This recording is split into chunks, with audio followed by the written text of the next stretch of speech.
से 1000 घड़े रखे हों और उसमें 1000 सूर्य का प्रतिबिंब पड़ रहा हो तो सूर्य 1000 हो गए क्या? ये तो घड़े हैं, 5 भौतिक घड़े हैं, इनमें उसका तेज पड़ रहा है, प्रकाश पड़ रहा है, उसी ब्रह्म का प्रकाश है, उसी से सब संचलित चैतन्य हो रहे हैं। तो ब्रह्म करोड़ों अरबों थोड़ी हो गया, ब्रह्म तो एक ही है।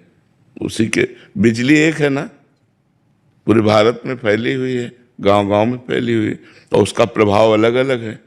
हीटर में गर्म है, फ्रिज में ठंडा है, पंखे में वायु देती है।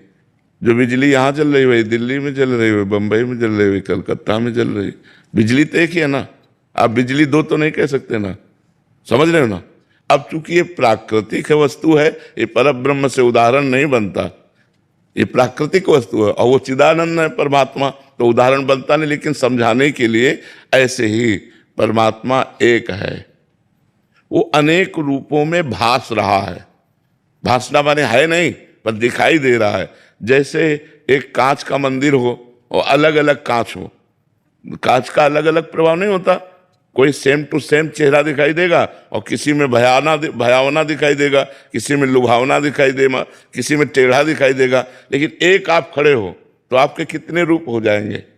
अगर शीशे के मंदिर में हो तो स्वप्रतिबिंब विभ्रमा, जैसे अपने प्रतिबिंब से कोई खेलता है, तो ऐसे ही भगवान चराचर जगत में एक है, अनेक रूपों में खेल रहे हैं। अब जब तक भजन नहीं करोगे तब तक ये बात समझ में थोड़ी आएगी।